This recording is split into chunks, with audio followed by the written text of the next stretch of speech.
Good evening or good morning to everyone, wherever you might be. There's so much to say as a way of an introduction, but I won't. So I'll kind of keep it short in terms of introducing Professor Temple Grandin as a world-renowned expert and inspiration when it comes to trailblazing research for being a spokesperson for people with autism and animal behavior. Today, she is professor of animal science, at Colorado State University. She's the author of many books, including The Autistic Brain, Different Not Less, Thinking in Pictures, and quite a few others. And Temple's story was the subject of the award-winning 2010 HBO film called Temple Grandin, which I thought was really good. So with that being said, please virtually welcome Professor Temple Grandin for our talk today, and I will turn it over to you. Well, it's great to be here today virtually. I had a really super interesting long conversation this morning with a smaller group of people talking about issues of getting people on the autism spectrum employed. And I'm going to be talking about that too and some of my things that I have done. I'm a professor of animal science. I've been at Colorado State University for 30 years. I don't have any plans to retire because I wouldn't know what to do with myself if I retired. Because for me, work and having a great career has given me, a good life. Gets into a very important thing about identity. Autism is a very important part of who I am, but being a professor and a scientist, that comes first. I've observed a lot of interesting things on that. I'll get into that a little bit more later. But why is a picture of Michelangelo up here? Well, I read this biography of Michelangelo by Ascanio Condivi, and I'm pretty sure he's on the autism spectrum. And look at the beautiful art he did. What would happen to him in today's educational system? Well, he'd probably be in the basement playing video games and not going anywhere. Now, one thing he did have, which is really important for getting into a good career, he got exposure to art. Every cathedral in the area was making beautiful art. So young Mike could walk around and look at this stuff. He also grew up using stonecutter tools. So that's exposure to the career. I get asked all the time, how did I get involved in the cattle industry? I was exposed to it as a teenager because I came from back east. And I found out that I liked working with cattle. Okay, my next slide shows two other really famous people. Albert Einstein had no speech until age 3. And somebody needs to change the slides. He'd be in special ed today. Now, people can argue as to whether or not he's autistic, but he'd definitely be in special ed with a speech delay. Where would he go today? And Steve Jobs, he was bullied in school, really bad bullying. Where would he end up today? I was bullied in high school, and the only places I was not bullied was friends through shared interests. I can't emphasize enough the importance of having shared interests. And for me in high school, it was riding horses, model rockets, and electronics. And today it might be robotics and computers and some other things. Let's go on to the next slide about Thomas Edison. Where would Thomas Edison be today?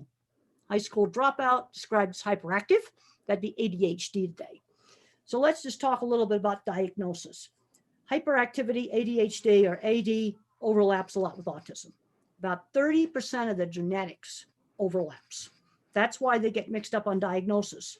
Also, since 2013, they've made autism such a big, broad spectrum that somebody with no speech delay that's just socially awkward gets the same name, the same label as somebody that's maybe can't dress themselves. Well, that doesn't make too much sense because I'm a visual thinker. We'll be talking about that in just a minute. Well, where would little Thomas Edison be today? And we'll go to the next slide. We got Jane Goodall. And Jane Goodall, when she did her super famous work, she had a 2-year secretarial degree. That's all she had. That's all her parents could afford. Would somebody like her be able to do that today? This is the thing I want to really get people thinking about. People that were, great minds, in the past, where would they be today? And let's go on and talk about Steven Spielberg. And Steven Spielberg has got some that's on the next slide. He was rejected from a top film school because he had bad grades. He was dyslexic. He only recently admitted this. Now, what saved him? His childhood Super 8 movie camera. That's what saved him.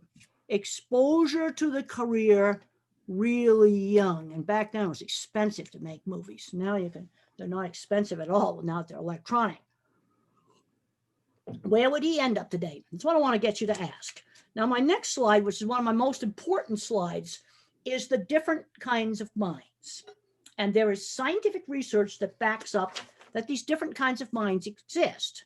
Now, if you watch the HBO movie Temple Grandin, it shows how I think visually.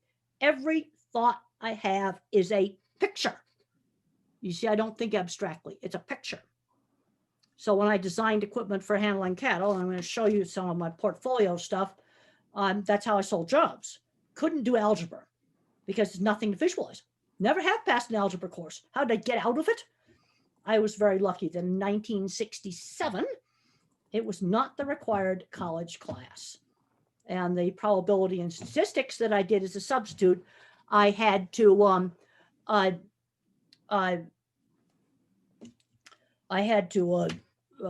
do a lot of tutoring. Now, somebody just put in the chat there that maybe the slide changing is not showing up on everybody's computer that's watching. There's another tech problem. Okay, somebody else just said they were changing for me.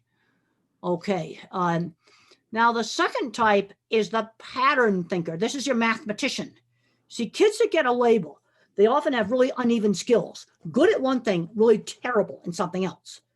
And there's not enough emphasis on building up the area of strength where that area of strength can turn into a career. The pattern thinkers, they're all out on Silicon Valley making Zoom. And then you've got the verbal person that knows all of the facts. Now, the educational system right now is run by the verbal thinkers, and they tend to overgeneralize about social problems at work. And I've kind of gotten it down to a few things we don't do at work that can be an instant lost job because, you see, I picture it. Now, let's just take an example of how the object visualizer like me and the visual spatial mathematical mind can work together. One of the reasons why Zoom got so much business is I don't have to learn how to use it. And I sometimes have to do rehearsals on other horrible platforms. I really don't want to do that. I looked into the history of Zoom, and the person who invented Zoom used to work for WebEx, and WebEx didn't want to get modernized, so he made Zoom. Well, you see, it takes the visual thinker to make an interface that's easy to use. The mathematicians and the programmers have to make the code behind it work. You see, you need to have both kinds of minds. They are both really super important. And there's research now that shows that there are different kinds of minds. And they're called object visualizer, and they're called visual spatial. And if you want to look at some of the research, it's in my book, The Autistic Brain. And the research studies are in there. I'm now working on another book on visual thinking, but you can use on Google Scholar search terms object visualizer and visual spatial. Let's go on to the next slide. And the next slide shows some of my brain scans. And it turns out that I've got a really big visual thinking circuit. That was just a mind blower to see that. And we can go on to the next slide. And you can see by looking at the next slide that this brain scanning technology has been around for a long time, but nobody's using it. It's sitting right there in the hospital.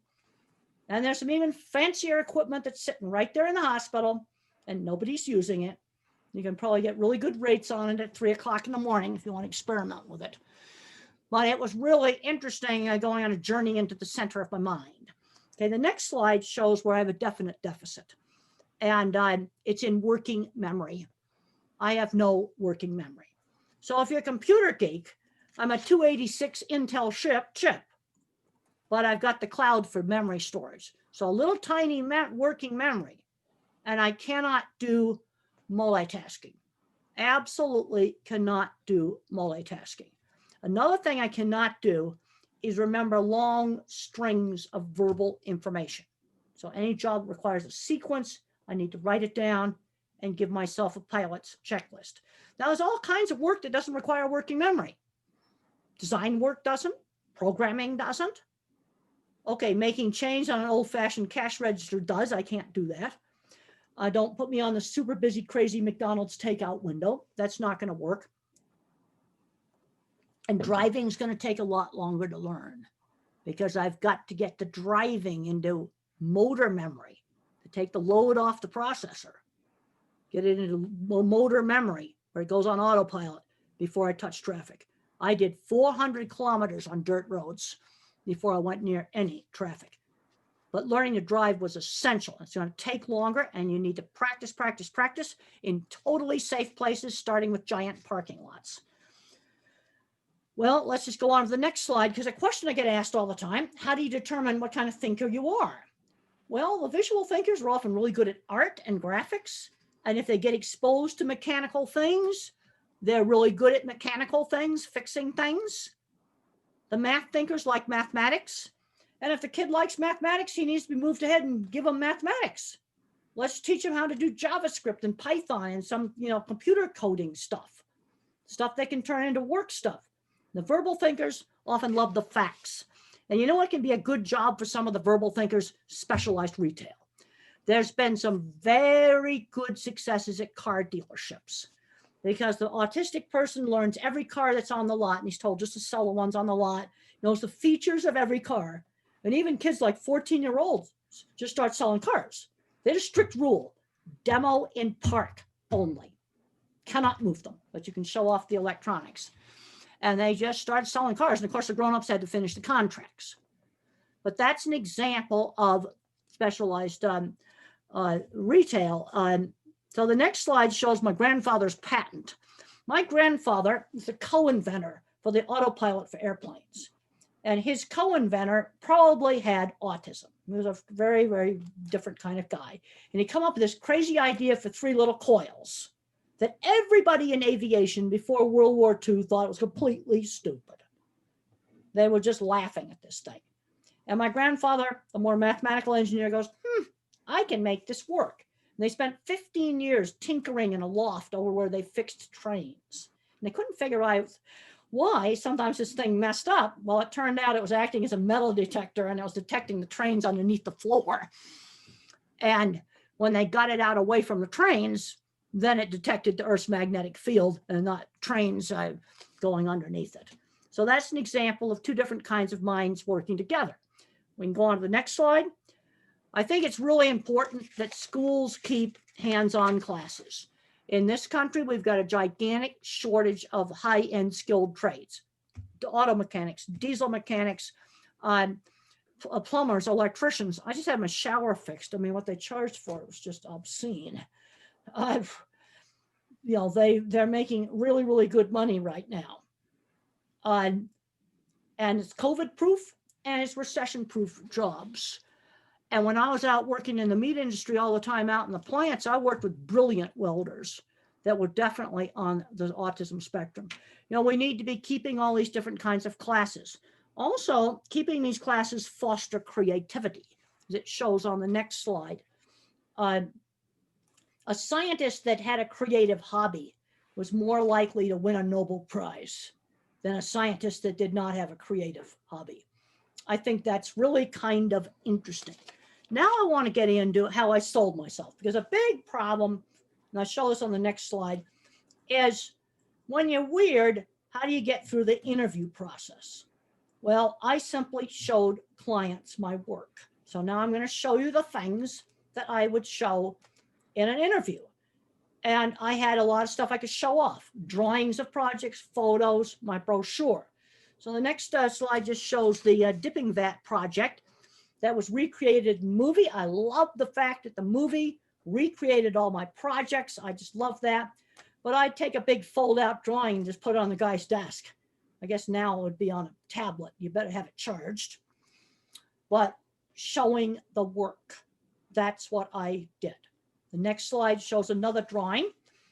And on this next drawing, that is the drawing that I used to sell Cargill. I designed the front end of every Cargill beef plant in the US and Canada. And in the late 80s, I sent that drawing, great big fold-out drawing, to Mr. Fielding, the head of Cargill. And then the next picture, I also sent him the next picture. He got that drawing. He got this picture right here. And what you want to do is do a 30-second wow. So they look at your stuff and go, wow, this person can do it. The next slide shows the system they recreated for the movie. And I love the fact that they recreated all of my designs, all the engineering stuff. Oh, I just absolutely loved that. And they recreated that actually working replica. Oh, that was just so cool. The next slide shows my brochure that I used to sell jobs. Now you can see it's black and white. You got to remember 70s and 80s. It was called 4-color printing in that days. It had to go 4 times through the printing press, too expensive. So I made a really attractive brochure in black and white. The next slide shows another one of the pictures that I sent to Mr. Fielding. It was simply showing off the work. It was selling my work, not myself. Okay, now for programming, you could do something similar. You could show an app you made, or you can show pieces of code, but don't send them some binder this thick. People don't want that. Show off, a few paragraphs of some of your best code that you can just stick in front of them. Again, you can show your work. And the next slide shows the original dipping vat project in the feed yard back in the 70s. Again, the black and white picture. And then I've got another picture of it also from the 70s, black and white picture right there. Now, the thing that worries me on my very next slide is I'm worried that our educational system is screening out some of the unique thinkers that we really need. And we need people like me to prevent a mess like Fukushima. I couldn't believe that it did not have watertight doors. And then guess what? The super important electrically run emergency cooling pump was in a non-waterproof basement. And what I've learned is the mathematicians that do a lot of the designing didn't see the water flooding the site and what's going to happen. I can see the water coming over the seawall, flood the site, push the doors out. 1 second later, that pump's underwater and it's not going to run. And I can't design a nuclear power plant, but all I know is if that emergency cooling pump doesn't run when I need it, it's a complete disaster. So the next slide talks about mathematicians calculating risk, and visual thinkers tend to see risk. So we take the Boeing Max mess. When that happened, the first crash they had, I looked up the crash and I found out the plane was only a few months old. I'm going, well, that's weird, a brand new airplane? Then I looked up the ground radar and it was going like this on flight tracker. The flight was doing this. And I'm going, something is horribly wrong. And in a talk I did the next night, I said, Boeing's going to be in deep poo-poo over this one. And my friend Brad, who ran the book table, I haven't done any traveling since March. It's all been shut down with COVID. But Brad was going, well, how did you know that? And I said, I visualized, why would a brand new plane be porpoising like that on the ground radar? Something's got to be really wrong. I don't know what. But I knew that there was something terribly wrong with the airplane. And we'll go to the next slide. I'll show you what it is. You see that where that arrow's pointing? That's a little teeny weeny angle of attack sensor. Well, I had to look it up on Wikipedia to find out what that was. And I found out that it measures air angle. Plus I went on a lot of aviation websites too. Measures air angle. Tells you if the plane's stalling. Really dangerous in an airliner. Go up like that, tip over backwards, would be a complete disaster. And normally it acts as an aid for the pilots. But when they made the new Boeing Max, they put huge fuel efficient engines on the old Boeing 737 airframe. So it's a little bit unstable. So they wanted an automated system that would make it anti-stall. And they wired the angle of attack sensor directly into the plane's electronic controls, and they did not tell the pilots. So the poor pilot was pulling back on the yoke when the broken angle of attack sensor thought the plane was stalling, was shoving the nose down. Complete mess. And I think in the beginning, it was an innocent visual thinking mistake. Now, why they wrote the pilot's manual, flight manual, that's not quite so innocent. But when I found out what that was, I could just visualize a bird just ripping that off the plane. So the next question you're going to ask is, well, what if I break it? What's the default setting? The default setting should have been fly normally. No, the default setting when you broke it was I'm stalling. Computer's got to push the nose down. Yeah, real disastrous. It was a visual thinking mistake. And there's a whole lot of other things. I've read like tons of articles on this. Let's go to the next slide. And this is something I'm getting very concerned about. This is a state-of-the-art pork processing plant in the US that was built about 4 years ago. Every piece of equipment you see there is imported. And this goes back, the price that we're paying right now, we're paying a price for taking skilled trades out of the schools. And this equipment like this is coming from Holland and other countries because they've kept their skilled trades. You know, people shouldn't put their nose up at it. And I'm going to guess that about 20% of the skilled trades people I worked with on some of these big projects I worked on were either autistic, dyslexic, or ADHD. These people did super high-end welding where they could read drawings and just build stuff from scratch. They were doing drafting and machinery design. And I am saying that absolutely seriously. The special ed department builds the stuff. I am not kidding. And then I went to a poultry processing plant last year, state-of-the-art, brand new plant. 100 shipping containers full of equipment from Holland. Beautiful equipment. So what I'm trying to do is I want to try to tell you some things about the industrial world and why identity goes with the meat industry and with being a professor first. Autism is an important part of who I am. I wouldn't want to change because I like the logical way I think. But I want to try to jump in between the silos here and learn some things about some other worlds. And by the time I went through the chicken processing plant, I was really horrified. Okay, for the chicken welfare, it was excellent. They had state-of-the-art chicken handling system. Absolutely beautiful. But my education hat is going berserk right now. Let's go to the next slide.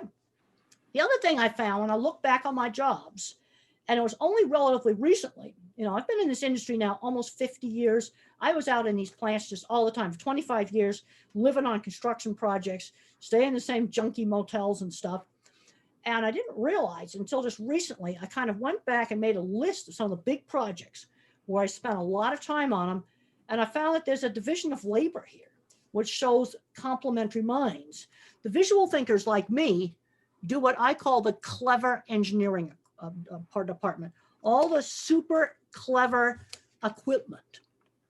And then the more mathematical minds do the stuff we don't understand, boilers, refrigeration, make sure the roof doesn't collapse.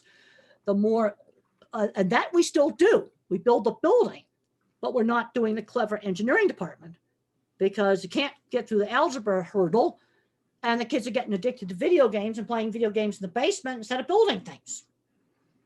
And we have a gigantic shortage of diesel mechanics right now. COVID-proof job, recession-proof job, don't stick your nose up at it. It's not going to go away. Even when the trucks become self-driving, somebody's got to fix them.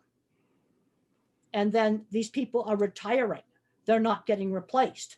Then we had problems with, they were afraid that they're older people in their 60s. And they were afraid if they went in the plant, they get COVID and die. So they're trying to supervise construction projects over phones. Phones playing Zoom, phones playing FaceTime. Yeah, that's kind of crazy times now. And I'm going to bash educators over the head with some of this stuff because we've got to, these people, some of the most fun stuff I did in my whole life was in construction. And the other thing I really love about construction, it has an urgency. It's all about a goal. You have a project that you have to finish, and there's an urgency to it, too, that I like. Okay, let's go to the next slide where I talk about some other kinds of thinking. The visual thinkers like me and artificial intelligence think bottom up. You use specific examples to form concepts. Like on our long 2-hour conference this morning, I talked about different jobs where things were successful, where things were not successful, but it consists of specific examples and I see them. Putting somebody on the spectrum in a super crazy busy store at Christmas. No, too much multitasking. Yeah, that's the one thing we got to do a workaround there. I'll use the engineering term, is the multitasking jobs don't work. Top-down thinkers tend to overgeneralize. Well, what do we do about the unwritten social rules? Well, I have a list of things that I've done to manage to keep jobs. Okay, once we get through the interviews, and we got to be looking a whole lot more for the back doors into jobs Half of all good jobs are backdoor through connections. But I have rules that I still follow today. Be on time. I was just reading a paper just the other day where you're getting people that got PhDs or high degrees and stuff like law, get a job with a law firm and then lose it because they're 30 minutes late for client meeting. That's not one of my problems, being on time. Finishing work and getting it done. When I worked for a magazine, I got my work done. Let's not lose a job over that sort of stuff. This is where a 50s upbringing actually helped me. I was taught to be on time, or taught manners, taught to say please and thank you. That stuff was just drilled in. And I'm having a lot of grandfathers coming up to me. And these grandfathers discover that they're on the autism spectrum when the kids get diagnosed. This is happening all the time. I talked to NASA space scientists and we discussed who in the control room during the moon landing was on the spectrum. Be a bunch of them, a whole big bunch of them. Be neat and clean. There's a scene in the movie where they slammed the deodorant down on the table and said, "You stink, use it." That happened. You know what now? I thank that boss. Don't be a slob. The other thing, I just was talking to somebody the other day, really good childcare worker, working in a little nursery school with little kids. Kids loved her, great worker. But the other co-workers in the break room could not tolerate all her going on and on and on about weird conspiracy theories. You know, let's just not bring that stuff to work. I have another policy. Sex, religion, and politics, stay home. And you don't put them on social media either. Social media is not private. I treat everything online as public, including email. Politics, I discuss with about 2 people in private, totally. And don't gossip. And the other thing I had to learn is to not just keep telling the same story over and over again. Like I'll say, here's a fun joke. Got some good giggles. This is good for one lunchtime of giggles, but not for a month's worth of giggles. Well, I happen to kind of like aviation. I'm a bit of an aviation geek. So I looked up really fun pictures on Google Images of passenger planes repurposed for hauling freight. And this is the cutest one, little white boxes sitting in the passenger seats, held in with seatbelt extenders. Okay, that's like not controversial, but I can't be going on and on for 2 weeks about those boxes and those seatbelt extenders. People are going to get sick of it. And clean up the bad language. We'll go on to the next slide. Okay, just some more tips. We already talked about the working memory. I'm a 286 Intel chip, don't overload me. And a lot of people with the learning differences are going to have this problem. But in return, I got the cloud for graphics. People say, well, how do you remember all these journal articles? Well, I make pictures, and I've actually visited a lot of the labs. So I see their labs, the pilot's checklist we discussed. Another thing we got to do is stretch them slightly out of the comfort zone. I'm seeing too many parents babying their kid. They're not learning shopping. They're not learning any basic skills. They're not learning stuff that I learned when I was 7 and 8 years old. And limit the screen time, limit the video games. Now with COVID, I think it's okay to play a certain amount of these games where you get to talk to your friends, especially that kind of game, but not all day. And we've got to get them doing things. And people have asked me, well, how do I handle COVID? I get up every morning, I have breakfast, I get showered and dressed for work by 8 o'clock every single day. And I've got the same clothes on that I would wear if I was there in person. Yes, I'm in my kitchen. I don't use the backgrounds. They put too much load on the weak networks. But I made sure I cleaned it up, you know. That's yeah, you know, some professionalism. You need to have that. Because one of the really big things that I'm getting really interested in now is we're getting too many people that aren't getting jobs. And the verbal thinkers, unfortunately, are not going to have a fancy portfolio to show off. But you could show, well, I went in this car dealership and here's my sales on cars. But I was talking to a young man this morning and he was working in some kind of office work and he couldn't tell me exactly what he did in that company.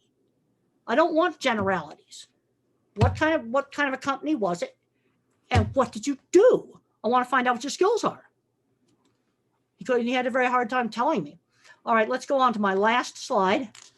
Well, and I actually decorated the refrigerator really special. I've got 2 things I really like, outer space, NASA, and cattle.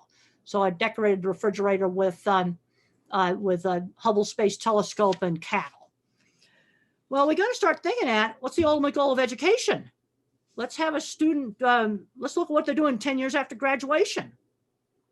I was building those dip vats 10 years after graduation. I had designed those projects. And, what's the ultimate goal? I want to see people get out and have a life. That's what I want to see them do. I can think of a whole lot of places I don't want them ending up. But I think another reason why Granddaddy has work, he had a paper route when he was young. He learned to be on time. I'm very thankful my paper man. I saw his footprints this morning in the snow. Man, he's got big feet.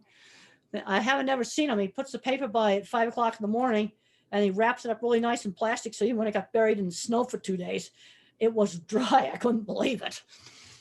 But he's doing a really super good job. One time he threw it in the window well, but for the most part, it's been he's been really good. But that used to be an 11-year-old kid that used to do that job. You see, and that's gone. We need to start working on teaching work skills when students are still in high school, in middle school, teaching work skills. A lot of volunteer jobs they could have done, like with a church, that's all shut down due to COVID, because I want them doing a task outside the family on a schedule. Really, really important. So we've got to get creative. Well, now I guess we got a whole bunch of chat and a whole bunch of questions. So let's just see what we've got here. And Yeah, I then we've can. got some chat stuff too. I'll keep an eye on it if you'd like me to. I can read the questions out loud. I've got the Q&A up here right now. I can just read them. Okay, yeah, let's do that. Okay, here is, I'll read the question. Does face blindness relate to autism? Yes. And I have problems with that, and it can be embarrassing. Like I go to a meat plant and then I meet the manager, and then I see him in the supermarket and I don't recognize him without his hard hat with his name tag on it. That is related to autism, and that is a problem. And then there's a question here, can you have mixed thinking? Yes, you can. You can definitely have mixed thinking. But people that have a learning difference tend to be really extremely on one or the other. There tends to be, and they can sometimes have super high skills in things like math. But a child's not going to be able to show those skills if they keep making him do baby math, and he's absolutely totally bored. Okay, another person asked about autism and ADHD. They may have come in late, possibly. There were some technical issues. Yes, ADHD and autism have 30% genetic overlap. And some of the brain differences, things like face recognition, is the same. Asperger's is simply autism with no speech delay. That's all it is. And that's been merged into the big autism spectrum. So now we got this big, huge spectrum where you've got one person that ought to be working as an engineer and another person that can't dress themselves, and we put the same label on it. From the standpoint of working on careers, it doesn't make much sense. And then Andrew here, he asked about the multiple intelligence. Yes, but they've got a few other things in there that I don't have, like kinesthetic, athletic. But yes, there's some of the things are, similar. But where there's really good scientific evidence is the object visualizer and the visual spatial. These are the scientific words for it. Object visualizer, which is me, thinks in photographic pictures. Visual spatial, more mathematical.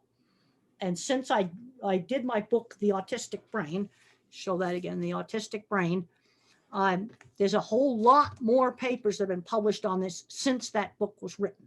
So you're talking about something very well scientifically validated. We're really into evidence-based these years.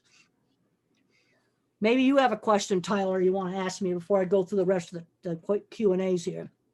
Let's see. I do have a question in terms of speaking specifically now for because we're all working online and working in COVID environments, or because of COVID, we're all working at home, and we might have more distractions and these sort of things in the home, or like the multitasking is certainly easier to do. We've got all our devices and things. Do you have any thoughts about that? Because a lot of us are working on our computers now and doing these sort of things. So how can we kind of help all those people who instead of having that nice quiet space and that routine, things are a little upended now. For both the parents and for the children, okay, we're doing everything online, parent work for parents and the children. Let's get some schedules that we're going to have some time for quiet time. Then you got the problem of internet connection. Many internet connections can't have two devices on them at the same time because they're just freezing. It's a real problem. We've got a big problem here with overloaded circuits. And now my serious work, like my serious writing, I got to get that done in the morning when I'm fresh. And then I've got things like I can answer some emails in the evening. That doesn't require quite so much attention, where serious writing does. Mom and dad are going to have serious work they've got to get done. You know, I would, this is what comes from the construction background, how we schedule jobs. They'll put big charts on the wall. They still do it for all the different subcontractors coming in. Okay, so we got to get the schoolwork done at this time. Can some of that work be pre-downloaded? We got to worry about the internet connection too. And then the parents have got work they got to get done. Depends what it is. You know, it can be customer service. No, because I've called up the executive platinum airline line and I've heard dogs barking in it. And that was before COVID. You know, and I know obviously that they were working online, but try to make a schedule. And then let's schedule some time and some fun. We take the dog out for a walk and we have some fun. Home Depot is, that's our store that sells building materials. Oh, they've made a fortune. And garden places, that's, do some stuff with that. Now it's coming into winter, so there'll be less of that. But try to make some kind of a schedule. And if the internet connections can stand it, the ideal thing would be the quiet work, like schoolwork and work the parents may have to do. Let's both do it at the same time. We're going to have quiet time. We're not going to be making noise. I mean, that's the only thing to do. A fun thing that people can do is go look up life on the International Space Station. You can just type in video, life on the International Space Station. And one of the things that NASA learned is they had to have a schedule. You get up in the morning and you don't stay in your underpants. You get dressed because there's video cameras everywhere in there. And then you have your work that you have to do. Your maintenance work on the station, cleaning, and your scientific work. Then they have the midday meal because you've got a lot of different countries on that station where everybody gets together for the midday meal. They have to be. That's the biggest thing on the schedule. But they learned without that schedule, well, you've got to get these people getting along and in a tight space, sharing a bathroom that doesn't look like very much fun. And when they first started the space stations, both in the US and in the Soviet Union and Russia, they had problems. Like they overloaded the crew with too much work. They got mad and they shut off mission control. That actually happened. Yeah, it's they've learned a lot about living in tight quarters and where they sleep. If somebody's wasn't using the headphones on the computer, the other person isn't going to be able to sleep. I mean, I look at this as a visual thinking and I go, man, if somebody's got a speaker on in that sleep pod, the other two won't be able to sleep.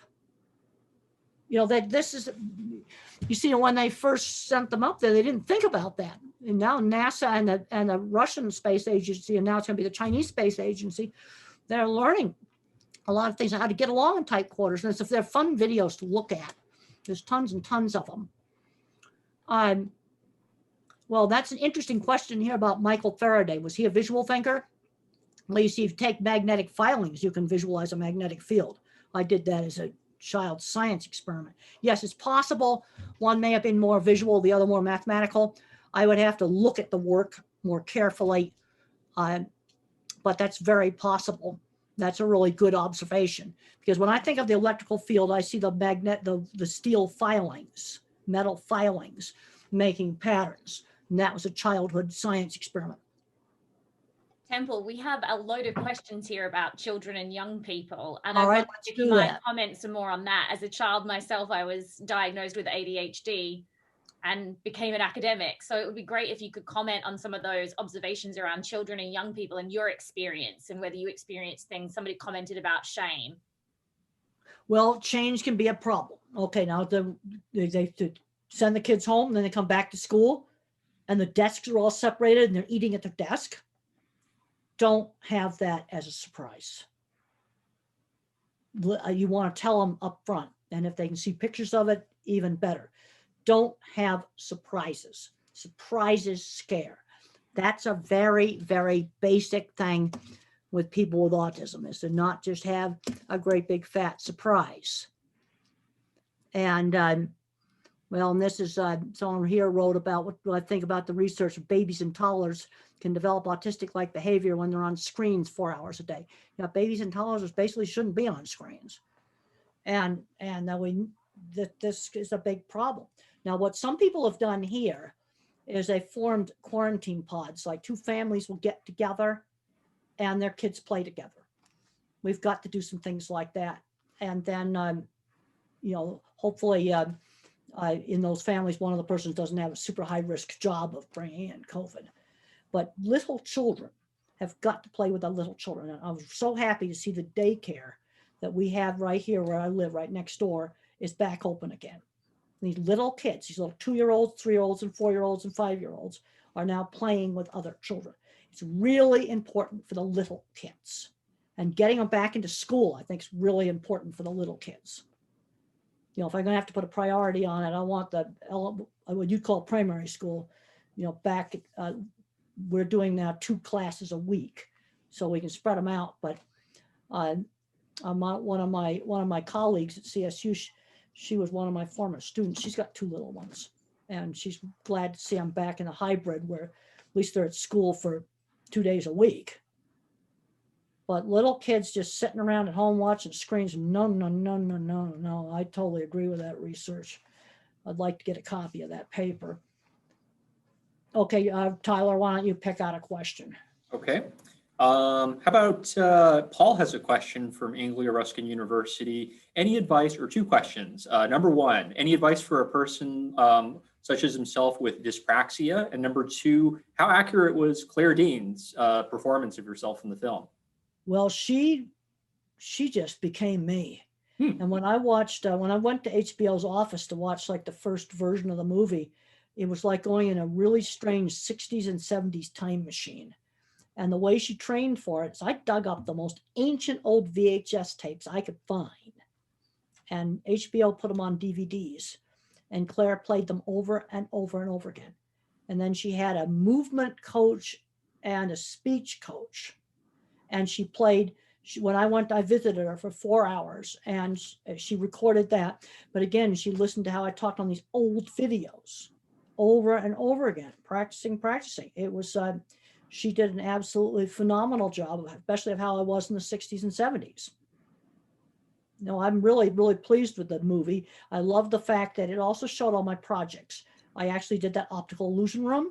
I did the dip vats, and I did the magic gate that was shown in the movie. Those are things I actually did, and they were shown very accurately. Now, there's some stuff in the movie, like the horse was much crazier than what it really was. But when it came to the work stuff and showing my mother and Aunt Anne and Mr. Carlock, my science teacher, was done really well. He was a super important mentor, because what Mr. Carlock did, because I was a terrible student in high school, I didn't care about studying. I didn't study. I could care less about studying. Was he turns studying into a pathway to the goal of becoming a scientist. I no longer studied just to make my family happy. I studied so I could become a scientist. And overnight, I switched. I was a senior. I did like 2 years worth of work in 1 year. I turned it around. I'm still horrible in algebra. And when I took the college class that had probability and statistics, I failed the first quiz. I went and I got tutoring. I moved fast. I didn't wait. And I did have to be tutored. But that class at least was doable because it wasn't all algebra. Great. How about a question from Jenny's got one, and it relates to my COVID question. Do you find it harder to understand people via screens, such as like spotting virtual social cues and things, nonverbal behavior? And does it affect, or does it perhaps affect neurotypical people more than people with autism, as people with autism may have more, kind of like learned rules and strategies for like social interactions? Well, I found when I was selling jobs, I was good on the phone because I didn't come across as autistic on the phone. You know, I got really good. We used to call it the horn back in those days. And phone was my friend. But the other thing is I would show off the portfolio, and then I also was writing in the farm magazines, and then people saw my work. You know, so now somebody's saying my rules for getting and keeping jobs sound too prescriptive. Well, in this country, I'm not going to discuss politics. All I tell people is I vote every year. It's private. And I will say my state does mail-in voting. We've done it for years. I've done it for years. It works in Colorado. That's all the politics discussion I do. You know, what I've kind of, it's sort of like, I'm almost like a computer algorithm, but you know, we just had, you know, let's say I'm a job recruiter and you put your drunken beer bash fraternity party up on Facebook, and the recruiter looks at that. It's easy for me to just have some rules. Don't be a slob. You know, be on time for stuff. We had some little tech glitches. Do your work well. Don't lose jobs for dumb reasons. Like the guy, see, I think specific examples. This movie theater loved this guy with autism as an usher and a ticket taker because he talked to people about all the movies. They loved that. But he was 20 minutes late for work every day and wasn't there. The customers started coming into the theater and they had to let him go. You see that? No, you can't, you know, then arrange it so that you allow more time to get to work. And gossiping about coworkers to other coworkers. I don't do that. And then I've had to be careful about not yakking on and on about angle of attack sensors or something like this that I find super interesting and a lot of people find boring. But it's kind of what I've done in my life, and maybe some people might want to do something differently. I've replaced emotional complexity with intellectual complexity. So I'm working with my co-author right now, my new book. She's just got a brand new chapter on the computer that I've got to look at. I come up with I write the rough draft. Betsy rearranges it in the most marvelous ways. Well, you see, she's the word thinker, complete word thinker. And then she'll ask me a little question. Well, I don't understand that. I'm going, you don't understand that? Well, I've got to explain it so she does understand it. See, that's different minds working together. And then when we finish that project, I've got some other journal articles, and I've got a book on animal behavior and genetics I got to update. No, I got to have stuff to do. Now we're headed for more restrictions. We're close to lockdown right now. We're in lockdown here, Temple. There's a few questions that have come up about the professional setting. So a few people have asked about whether it's helpful that you know a diagnosis because they themselves suspect that they are on the spectrum, and have asked whether it's helpful to know. And there's also some questions about whether you think it's helpful to share that in the professional setting and kind of make those things identified with your colleagues. Well, all through the beginning of my career, I never disclosed anything except a need. I need a quiet place to work. Give me a pilot's checklist. Now I understand that's advocating for yourself. I got to get tutoring before I fail this class. I did that kind of stuff. But it's, see, now I got distracted. This is where my working memories got bad. Refresh me again on the question. So I remember I told you I have no working memory. About somebody who's kind of avoided getting diagnosed. Okay. Well, where diagnosis can be really helpful, and I have a book called Different, Not Less. Different, Not Less. And it's 16 people on the spectrum that get diagnosed later in life. Now, where the diagnosis helped was in their relationships. That's where the diagnosis was really helpful. In the workplace, these are people who are all employed. No, they already had the jobs. But on relationships, I've had people come to me and they're so relieved. I had a lady come up to me at the Denver airport and she said, "Your book saved my marriage." And we're getting back to autism books. We'll do a little shameless book promoting here. take the chat down so I can make sure I hold it up here right. Way I see it. It's my most basic book on autism. Why was I doing all these brain scans? Well, it's sort of like curiosity. And then somebody here wrote on the question and answer, well, can't somebody be assessed by showing the written output? Absolutely. Absolutely. Absolutely. Yes, you can make a portfolio of writing. Absolutely. Yeah, but the other thing, when you don't overload people with too much stuff, you want something where they can look at some things you wrote. And I made the mistake early on. I wrote for the farm magazines, and I put some controversial plant closing article in a packet of stuff. That did not go over. I should have left it on cattle handling, cattle health, and the new dairy. I put a controversial livestock article in a packet of stuff. It did not go well with the people. So even in livestock magazine, there was a controversial plant closing years ago in the 70s, and cattle feeders were not paid. It was a real mess. They slaughtered the cattle and then did not pay for them. And that was an article that probably should have been left out of the packet, even in the cattle industry.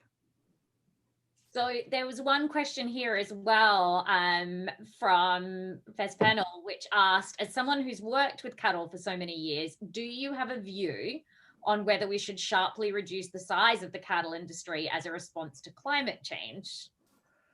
Well, let's look at where the greenhouse gases are coming from, because I'm just updated my Improving Animal Welfare Practical Approach book, and I got a chapter on sustainability, and I reviewed the literature. Agriculture is a small fraction of the greenhouse gases. Crops put some out too, including rice. Rice can put out a ton of greenhouse gases.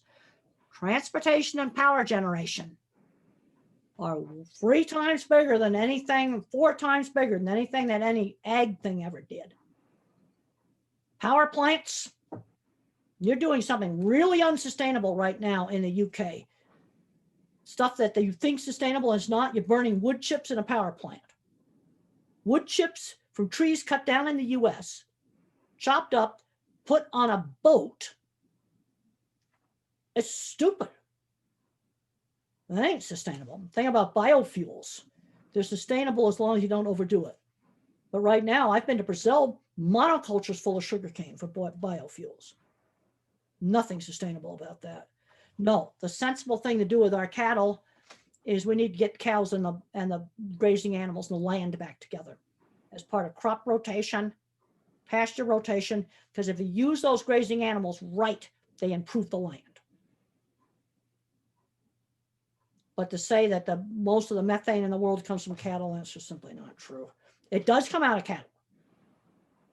Yeah, you forget, natural gas is methane. You better not have leaks in your distribution system. We have another question about related to climate change. This just appeared in the chat. Looking at yourself and thinking about different kinds of minds, different ways of seeing, approaching problems and things.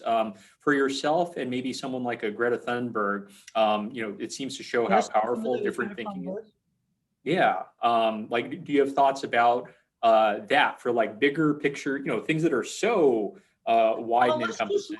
One of the things that everybody's been really surprised about is how beautiful and clear the sky is now. Pictures before and after, before COVID and after COVID pictures in India, for example, the sky, because we're not putting, so many pollutants out into the atmosphere. People are seeing that. I have a feeling that some of the travel's not going to all come back quite as much. Right now in the US, all corporate travel is canceled.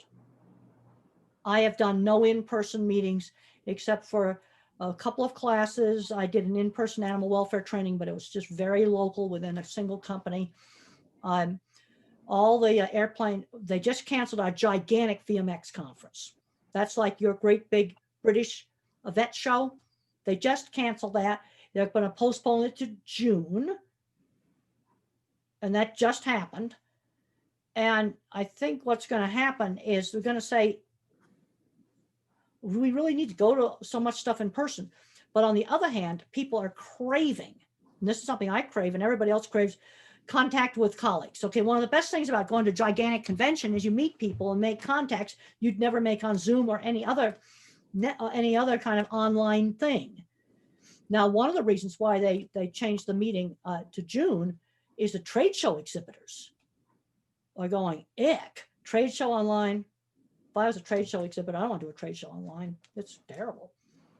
I've been to some of them. So they're moving it and hoping they can do the great big VMX in the big convention center. But then there's an awful lot of business travel where, we got to go over there and do a sales meeting. I think the initial contacts will still be done in person. I work with animal welfare auditing, and they've been trying to do that over phone, so that partially works. So what I think is going to happen is some of that's going to get done over video, but you still have to have some in-person audits. If I'm responsible for the supply chain for buying something, I'm not going to totally trust video cameras remotely to audit a factory or a farm. But does every sales call have to be in person, involve an airplane? No. That's where I think people are going to start cutting it back. And right now, the airlines are running at 40%. They're going broke. The luxury hotels are going broke right now.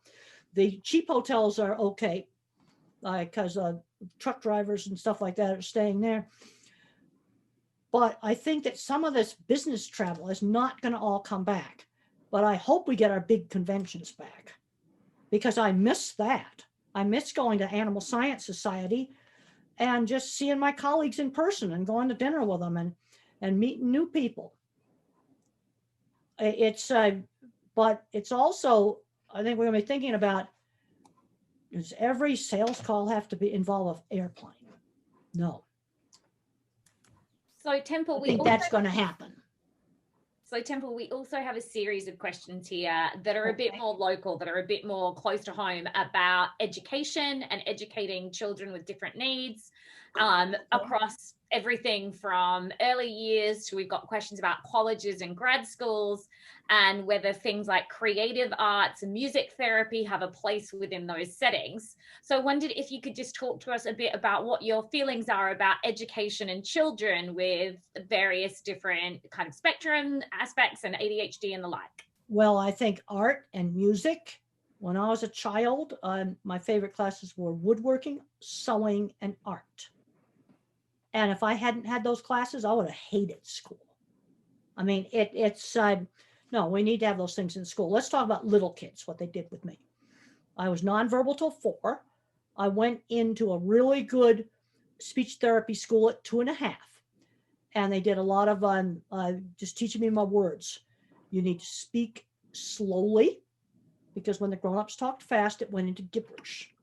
Another thing you got to do with the little ones, wait for them to respond. You got that 286 Intel chip in there. It takes time to respond. It's like a phone on a bad connection trying to download a web page. Give them time to respond when you ask them to use their words. Another thing that was emphasized in my program, and I think it's really important, is turn taking. Turn taking in games, pounded in with board games. And it really helps on impulse control. And you have to take turns in conversation. No, I can't monopolize the whole conversation about cute boxes with seatbelt extenders. You know, yeah, a little bit of that's fine, but too much of that's not fine. But turn-taking games and manners and basic skills and interacting with other kids. And a turn-taking game is a really good way to do it. And we had a Parcheesi board, because when I was a child, we didn't have the children's games. They just had grown-up games. So they picked out the simple ones, Chinese checkers and Parcheesi. And in Parcheesi, you got a little cup you shake with dice in it. And then you move your piece. Well, I'd grab the cup, and my mother would say, you got to wait for your sister to take her turn. She'd give the instructions. She wouldn't scream no if I tried to grab the cup.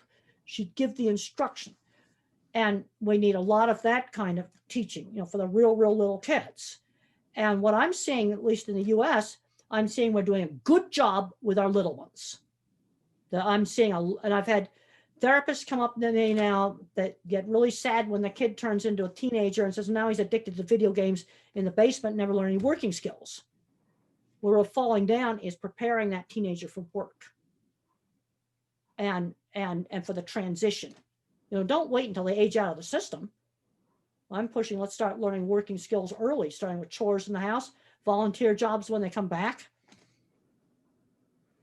We have a related education question on autism for students and things. And this was kind of an interesting one from Roxana. So typically it seems like when it comes to the topic of bullying, schools tend to focus on teaching social skills or masking, camouflaging behavior for autistic students. But what if we should teach the non-autistic students to, like learn how to not bully? Is there a way to get them to better understand autism? Yes. My third grade teacher did that. It has a name, peer-mediated intervention. Peer-mediated intervention. That's what it's called. You can look it up under that. Now, what Mrs. Deach did, because I managed to get through elementary school with no bullying, I went to a small private school, a regular school, little tiny small classes, old-fashioned 50s classroom. And when I was not there, Mrs. Deach explained to the other children that I had a disability, but it was not visible like a wheelchair or braces, and that they needed to help me, not be torturing me. And that worked. It's called peer-mediated intervention. Yes, that can be done. And then you get the older kids bullying online. We've had some horrible cases where just a teenage girl who was kind of different, got bullied, and she climbed up some abandoned tower and jumped off of it. The other thing where I've seen education most effective is when parents and the teachers in the school all get on the same wavelength.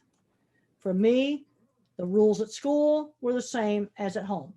I was in an old-fashioned quiet classroom, so I didn't have sensory problems there. And if I have a temper tantrum, the rule was no television for one night. And I was allowed to watch one show when I was a real little kid, Howdy Doody show. You can look it up. It's really cute. Puppets and and things like that. But that sensory issues, maybe we need to talk about that. It's a real issue. This morning, I talked to a lady that was having some problems at work, and it was mainly sensory, and the office was noisy. And that can be a real problem. I could not do serious writing in a real noisy office with everybody walking by all the time. The sensory things are real. You see, that's the multitasking just makes that worse. There's plenty of jobs out there that don't require multitasking. We have a more general question from Victor about the concept of autism in general. Do you still think the definition is still useful and like serves a purpose, because it seems to, like you were saying at the beginning, because it involves such an expansive thing that it seems to fall under kind of becomes an umbrella term for so many things? Well, that's the problem. You see, the problem in the U.S., to get services, you have to have a diagnosis. Maybe that's not true in the UK, it's true in the U.S. You have to have a diagnosis to get a service. And kids that I went to school, I went to college with students, and I was friends with students that I know now would definitely be diagnosed with autism. Absolutely, definitely. But the thing I'm kind of pushing now in the workplace, okay, they talk about neurodiversity. Well, the one kind of neurodiversity is different ways that people think and how these skills complement. And it was only a couple of 3 years ago that I went back through my jobs to see how the work of designing a big food processing plant was split up. I don't care which company it worked for. There's the clever engineering department, and then there's the more mathematical things like water and power, roof supports, boilers and refrigeration. And they split into these two things. Now you got to have both. They're both important. Just like on Zoom, you got to have a good interface, but then you got to have the programming behind it. It doesn't work without both of those things. They both are important. And I'm going to be on the interface side. And when I was in Brazil, we had a Zoom crash when I was in Brazil, and the whole thing went down, and they still wanted to talk to me at this autism meeting. So we had cell phone contact, and they called me up 3 hours later, so we got a new link. So I click on this link, and it's something I'd never seen before, something called StreamYard.com. I managed to use it all by myself with no training. That's a good interface. I'd never seen it before, had never heard about it before. Now I've used it, but never, I was fine. I had no problem logging into it, getting it up and doing my talk. Usually that's the visual thinking side. Do we have another question we can do? Well, there's a lot of neurodiversity, about rules. The thing that, like my rules for work, well, I've worked with every major food, meat, the meat company in the US. I've worked with a lot of big corporations, and I also just eat up business stuff. I read the Wall Street Journal, Fortune, Business Week. I mean, I read all, and then here's stuff that gets you in trouble at work, on certain things. And I'm going, well, I don't want any of that trouble. It's almost like I make an algorithm based bottom up. And then you kind of have to decide in life, what's important. Okay, I'm 73 years old now. First of all, I'm not even allowed in the plants because of COVID. Well, I got one lamb plant I'm allowed in very carefully. But they big plants, and we're not allowed in. We can't do any research. So then you got to find other things to do. And I, and there's certain people I socialize with, and we're real careful. But there's certain things, okay, there's certain rules I have, and there's certain things I don't discuss. I don't discuss politics publicly, period. I might discuss technicalities of how machine readable, scannable ballots work, just the technical. And it sounds like and how secure they are. That we're strictly like the voting process. Talk about why I like machine readable, because I got a paper backup if somebody hacks the system. This Adam's question reminds me also of that's more technical. That's it. Right. Adam's question also reminded me of our chat earlier today as part of the Think Lab when Adam was talking specifically about, is there evidence or maybe more like, other stuff that maybe people in the audience could look at. There were some books you mentioned, which I bookmarked. Oh, yes. I forgot to mention those. Okay, there's some really good books on just how to behave. And I went and I looked them up on Amazon. And one of them is called Awkward. Now, when I just typed awkward into Amazon, a zillion books come up. So you either have to type in awkward autism or awkward, the social do's and don'ts of being a young adult. The just awkward, there's 10 titles on there with the title awkward. Now, what this book had that I liked was kind of little cartoon scenarios. A lot of stuff involving work and social relations of it's a book I would have loved as a teenager. Now, Smile and Succeed for Teens. This is actually designed for training teenagers to work in retail stores.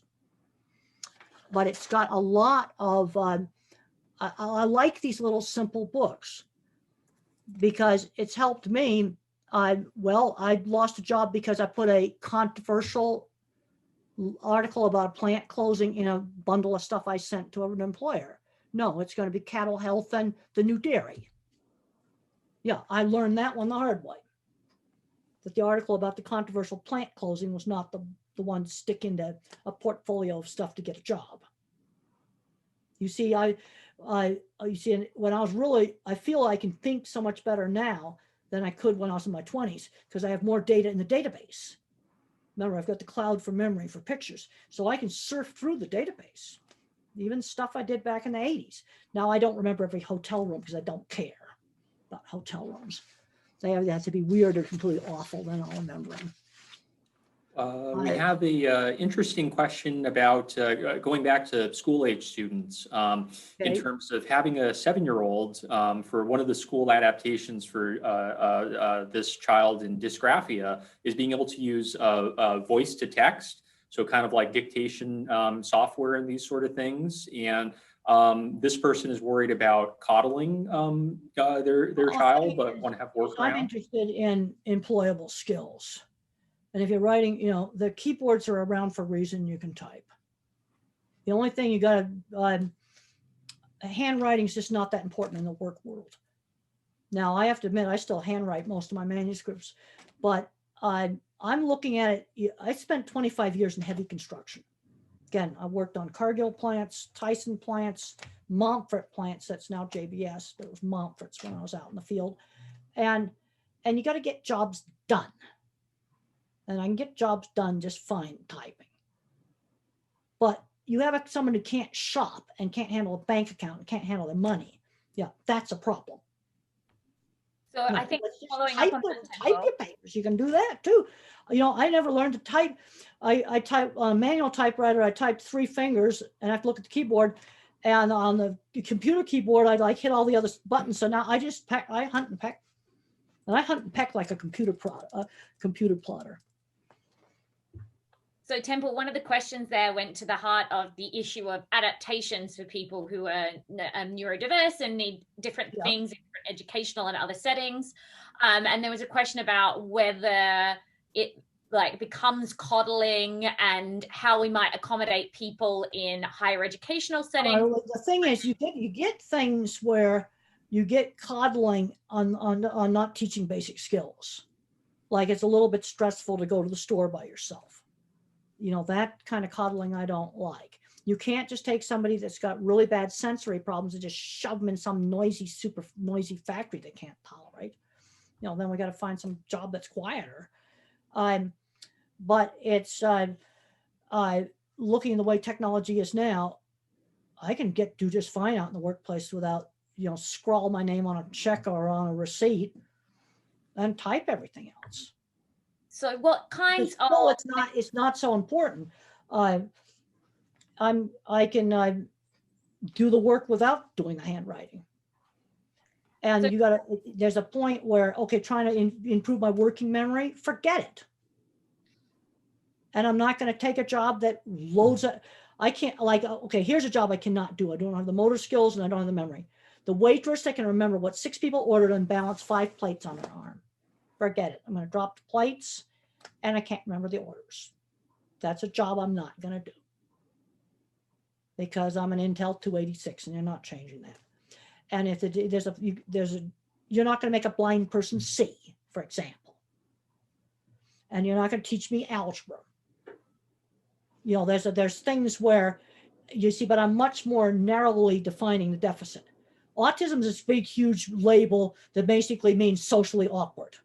But then what people that we used to call mentally retarded are now getting put in that. If you know, looked at some of the data on that, but you have a problem where the handwriting is just so messy, it's hopeless. That's something really specific. Okay, you're dyslexic. Okay, there's like 5 different things that cause dyslexia. One simple thing to try is colored paper to read on, stop the print from jiggling. Doesn't work for everybody.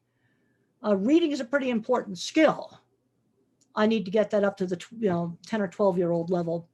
You can run a business with about a 11-year-old age of reading. You can run a business just fine. So what can we do to make... But I don't need to get it. It's looking at how much do you actually need this skill in your life? It's like, I can't just forget about reading. Reading's too important.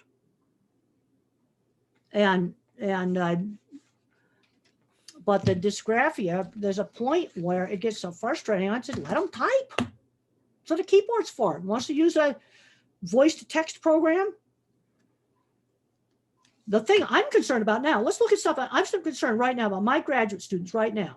Smart kids. Last 5 years, I don't know what they teach in school, but their writing is awful.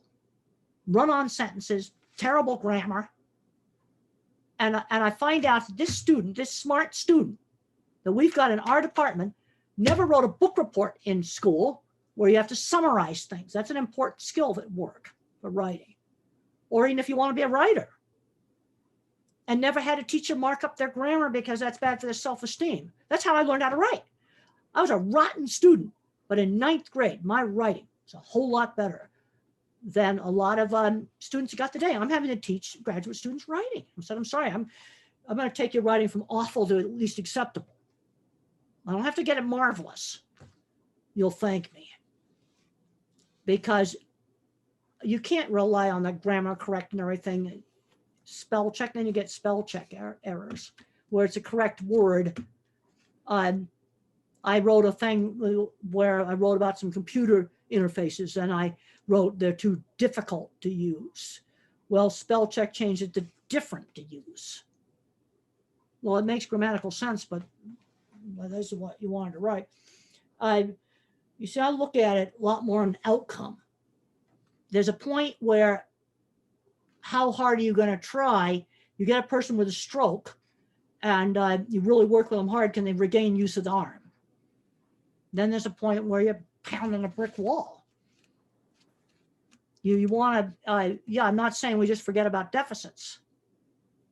But if their writing is really a scrawl, maybe it's just easier to use the tech. And it's readily available. Then they can go through the whole career and no one even has to see their handwriting. I know a guy who's a professor, he's my age. He's a livestock professor at a major university. His writing is atrocious. He's typed all his life. All his life, he doesn't let anybody see his dysgraphia, severe dysgraphia. He always typed all his letters, you know, he'd scribble his signature on them.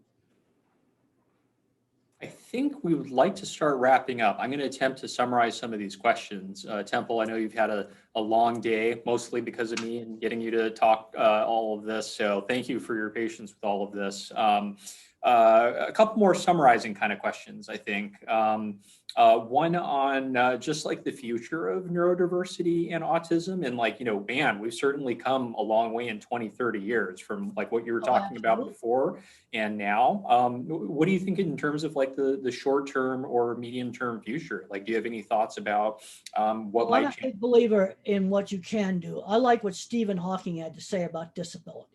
And Stephen Hawking said, and he told us to the New York Times, concentrate on the things. Your disability does not prevent you from doing well. There was one thing that Dr. Hawking could do well, math in his head and not much else. He did it super well, and he could write very slowly with, you know, all kinds of tech. But that's, he worked on the one thing he could do super well. I want to mention a few things on sensory, a few tips. Okay, let's say the kid's afraid of a vacuum cleaner's noise. One of the ways to help with that is take that dreaded thing, the hairdryer or the vacuum cleaner, let the child turn it on and off where they control it. Then that gets rid of the big surprise factor and startle factor. And there was a kid at a school that was terrified of the buzzer on the scoreboard down in the gym. So they took him down there when nobody was there and they let him play with the buzzer. He started making tunes on it. Well, that's a very simple thing you can do. Or, you know, there's certain loud noises. I was allowed to step out in the hall during a science experiment with a really loud noise. You know, the sensory issues are real, and they would be my #1 research area because they can really mess up your life. Because what's the brain scans show is that noise sets off all the fear circuits in the brain. And most people, that doesn't happen. Yeah, that's something really, really real. But what I'm trying to do, and I'm working on this new book, is how these different skills are complementary. You know, it was interesting watching how the meat industry got involved with animal welfare. At first, it was something you just give to the legal department, make it go away. Give it to the PR, make it go away. I was hired like 25 years ago to take high-up executives on their first trips to farms and slaughter plants. And when they saw bad stuff, it was very interesting to watch this abstraction switch to something real. Just like this show we have here called Undercover Boss. It was just like that. I think, see, my approach is let's show what some neurodiverse teams can do. The other thing that I learned a long time ago is when I had a really successful, unique project, I wrote about it. There's a lot of innovative stuff going on, and people don't write about it. I would write about how I did it. And those articles, I got really happy when they got picked up by some other magazines. But write about how somebody was made successful and what they did. And in Israel right now, they're using people with autism to analyze satellite photos. They're better than anybody else. You see, that's looking at tiny details and pictures. Like this morning when I walked out to get the paper, I saw these big footprints and I go, oh, I must have a paper man. He's got huge feet. Well, most people probably wouldn't have even looked at that. It hasn't snowed that much. That's something I just noticed this morning. So Temple, we have one question here that I think is a really important one, which is about for out of school children with autism and children in developing settings. For example, one of the examples here was Nigeria and other countries in the global south where children don't have the same access to education.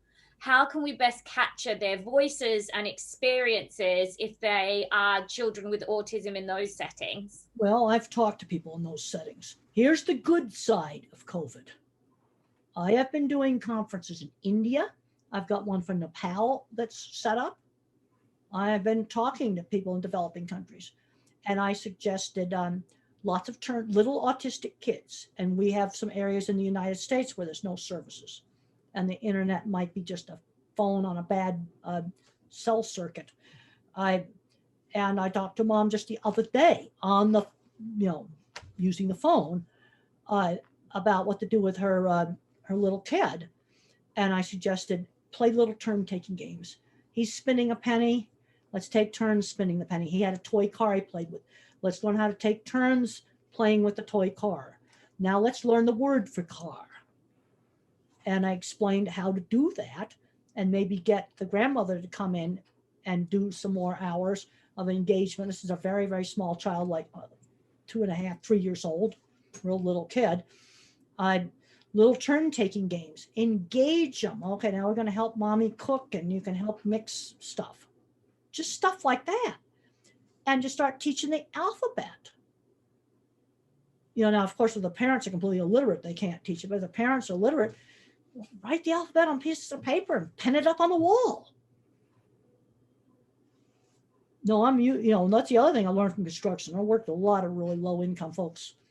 And that's something they can do. And then you start learning the words and then get something they'll be interested in learning to read. They like sports. You can use a sports page out of the newspaper to teach reading. But you see, as I think about these things, I see it. You see, it's not abstract. I'm seeing what could I use to teach that kid. One kid was afraid of hand dryers in the public bathroom. So they went to the web page of the company and made hand dryers and had them learn to read all about them, made them less afraid of them, read the operator's manual. But even in a developing country, you've got all kinds of markets. You've got people there that you can, all kinds of opportunities to learn language. What these little kids need is engagement. There's a lot of grandmothers that are good with little kids. Because one thing I explained to this mom, I said, this is not rocket science. And the grandmother can very easily work with this kid. And if we can get 10 hours a week of turn-taking games and encouraging language and teaching some words, that is therapy for little kids. Some people want you to think it's rocket science. What I've observed is some teachers have the knack and some don't. They know just how hard to push. Push too hard, they go into sensory overload. You don't push enough, you don't get progress. But let's take them out and we're going to go look at birds or something. There's all kinds of stuff you can do. Shall we wrap up? I know there's a few All right. lingering questions, but I think we're about out of time. And I know it's been a long day. But we just want to say thanks. I think this last comment from Catherine is a good way to put it. She finds it enlightening, and she also wants to say that her son says that you are his favorite person. So yeah, this has been great and very inspiring. And you mentioned that you're working on a new book, and once it's done, come back to Cambridge. Like, you're welcome anytime to give a talk here. You see, visual thinking, at least in our educational system, the algebra requirements, just screening them out. And they're kept out of auto mechanics class because they can't do algebra, which is totally ridiculous. One of the worst things our schools did, and other countries too, is taking out the hands-on classes. Art, sewing, woodworking, auto shop, welding, all of these hands-on things, because they also expose people to things they do for careers. I got into the cattle industry because I got exposed to it when I was 15 years old. I was an Easterner. Totally just going through these questions here. Well, here's somebody about rice and cattle. Now, the other thing, it depends upon how you manage these things too. Like if you manage your gas distribution equipment, then it doesn't leak. Then you measure it with little meters and you make sure it's not leaking. I know StreamYard's been, the churches have picked up StreamYard. Well, people are picking up, I'm reading off the chat now, picking up stuff that they could figure out how to use that works for them.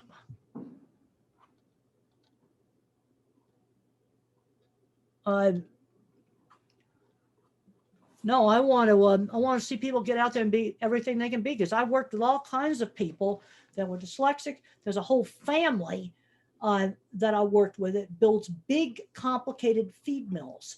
They're all dyslexic, the whole family. Big, complicated feed mills. Look that up on Google Images and you can see what a feed mill is. It's a complicated thing. And the whole family is dyslexic.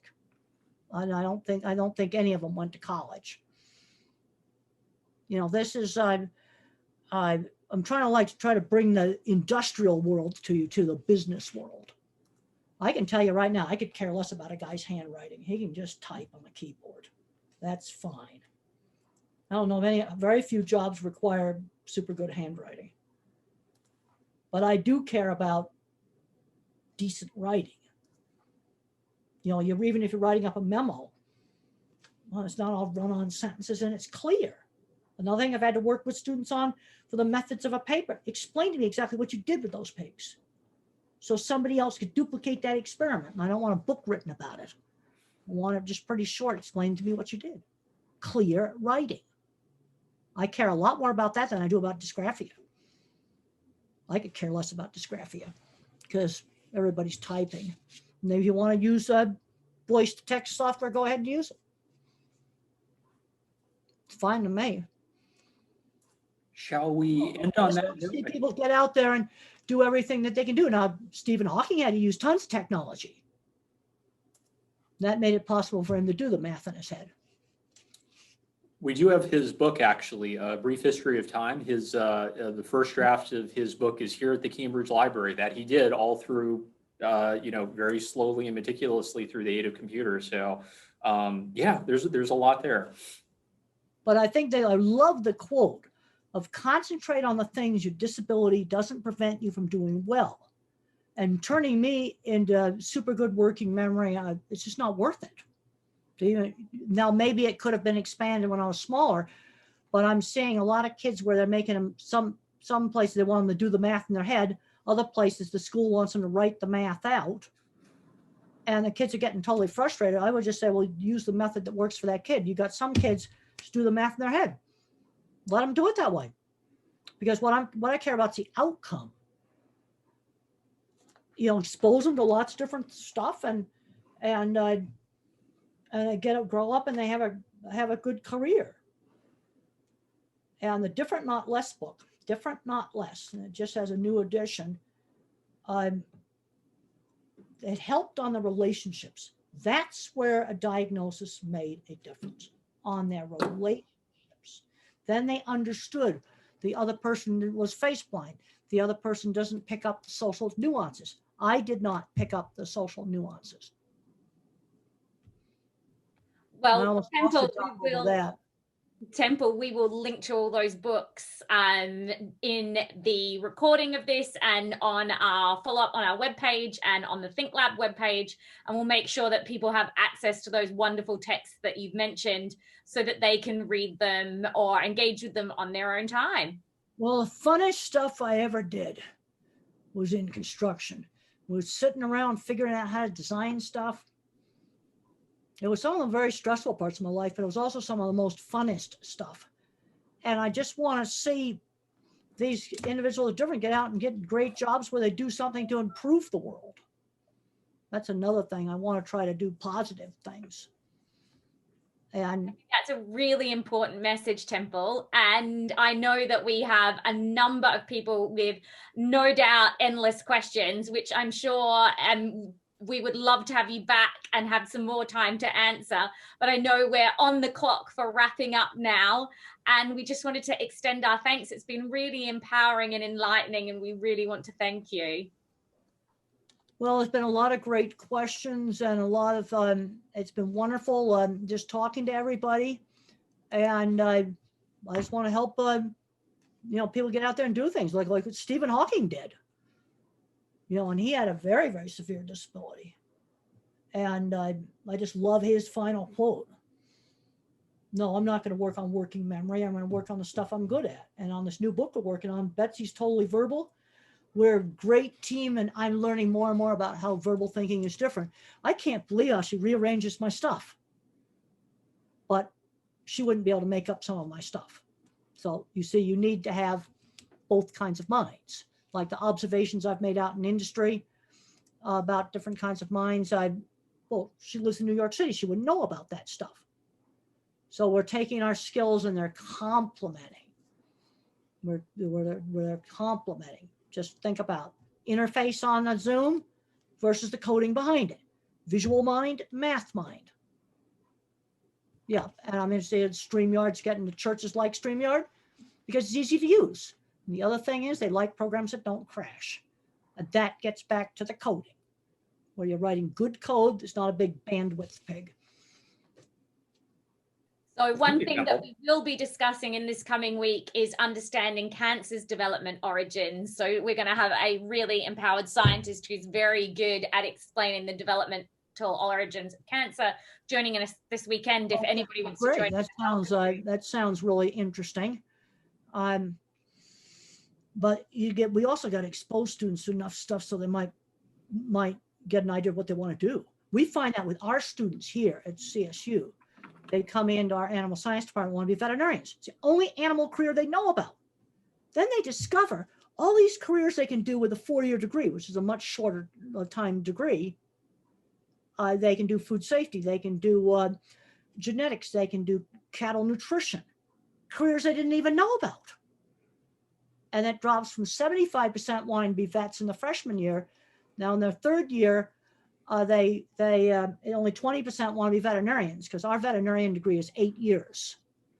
And they're finding all these jobs they can do with a 4-year degree that they never knew about.